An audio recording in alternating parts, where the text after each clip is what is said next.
President Barack Obama, welcome to the program. Thank you so much for having me. Thank you, sir. Mr. President, gasoline prices are an all-time high, as you know, and seem to be moving even higher. Today, you're flying across the country discussing your energy policy. Can you please tell the American people what you're doing about rising energy costs? Well, first of all, I think it's important to note that they're not at an all-time high. I mean, when you look at in constant dollars, it was significantly higher in the 70s, and even in 2007, prices went up higher. But obviously, they're high enough that they're really putting a pinch on a lot of folks. And what we've said is we need an all-of-the-above energy strategy. We're not going to be able to change the trends in gas prices overnight because it's a world oil market, and a lot of what's going on right now has to do with people's concerns about what's happening in the Middle East and the potential disruptions of supplies. A lot of it has to do with just a constant rising demand in countries like China, where, for example, in 2010, 10 million cars were sold in China, and that trend of increased usage around the world is going to continue. So what we've said is we need to have a strategy that both increases oil and gas production in this country, which we've done, and we're now seeing, for example, the highest oil production in the United States in the last 8 years. But we also have to improve fuel efficiency on cars, and we have doubled fuel efficiency for cars and trucks over the next several years, so that by the middle of the next decade, the average car will get 55 miles per gallon. We're also going to have to develop biofuels. We're going to have to work on reducing bottlenecks in distribution of energy around the country. All these things, when you take them together, will end up making a difference, but we can't just drill our way out of the problem. We're also going to have to start using energy more wisely.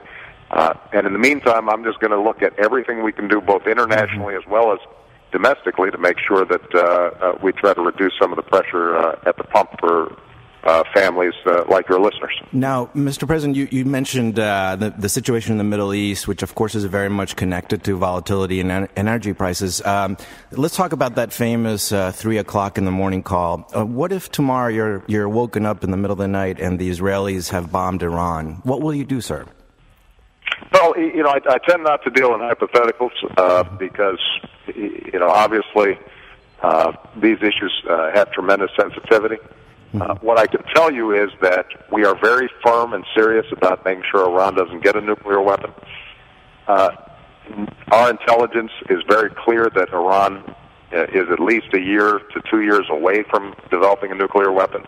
And what we have said is that there's still room to resolve this diplomatically. We've communicated that to the Israelis as well. We think that it is important for us to give the unprecedented sanctions that we put in place a chance to work. We think that it would be counterproductive to launch an attack on Iran.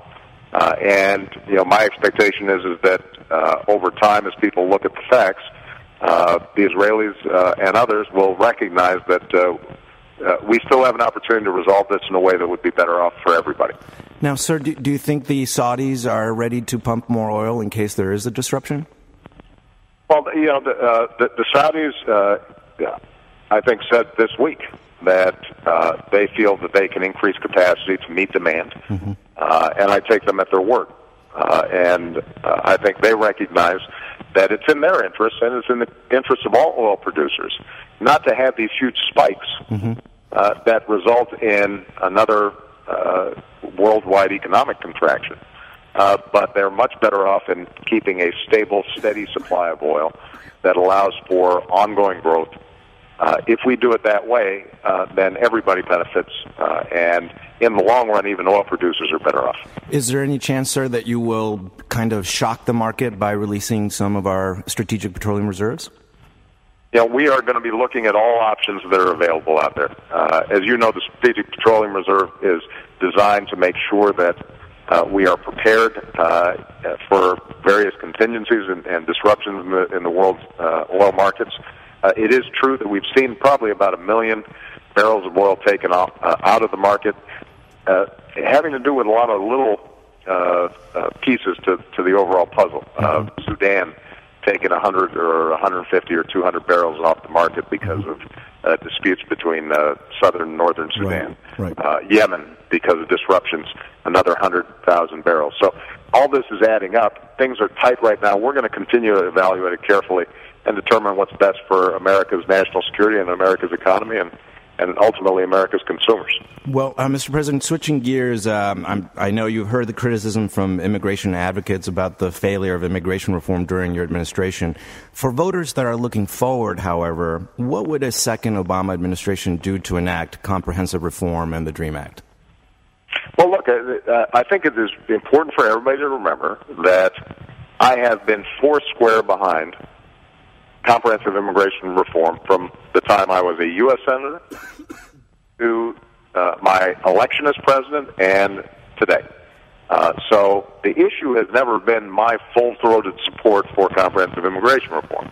The challenge is that to get it passed through Congress, which is ultimately who has to pass this law, we have strong support from the majority of Democrats.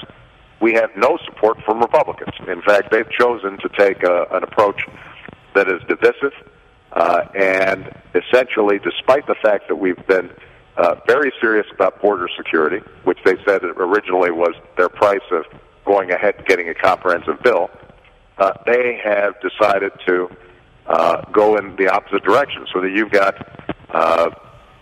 some of the leading Republican candidates for president saying they would veto the DREAM Act.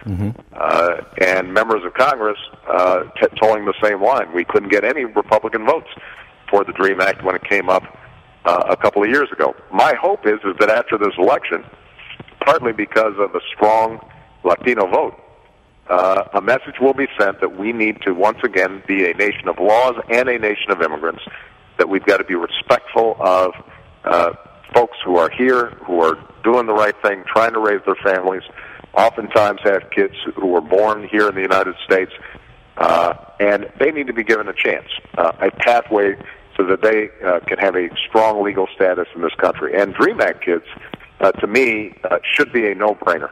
If you've got a child who's been here, brought here at the age of 4 or 5 or 7 or 8, they've been raised as U.S.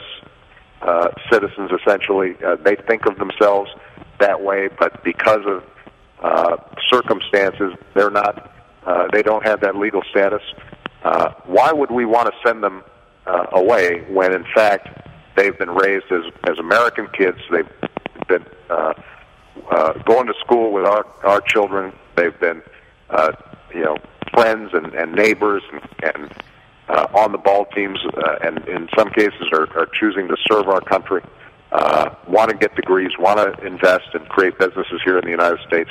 I think for us to give them a path to earn citizenship is the right thing to do. And so my hope is after the election we'll have a different assessment on the part of Republicans, and they will understand that not only is it the right thing to do, but it's also in their political interest to get on the right side of this issue.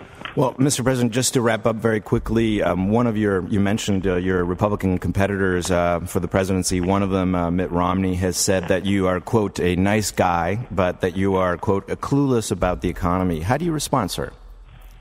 Well, what I'd say is that for the last 3 years I've been cleaning up the mess that resulted from the same policies that the Republican candidates for president are currently advocating.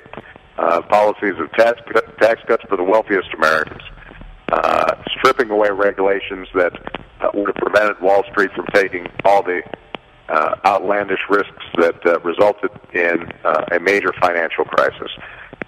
And systematically what we've been able to do is to create jobs across the economy over the last 2 years, almost 4 million jobs, save the auto industry, create jobs in manufacturing for the first time since the 1990s, and we are on the right track. And I think the American people understand the last thing we need to do is to go back to the same policies that these folks are promoting that got us into this mess in the first place.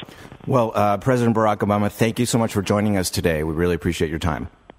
I really enjoyed it. Thank you so much. Thank you, sir. Bye-bye.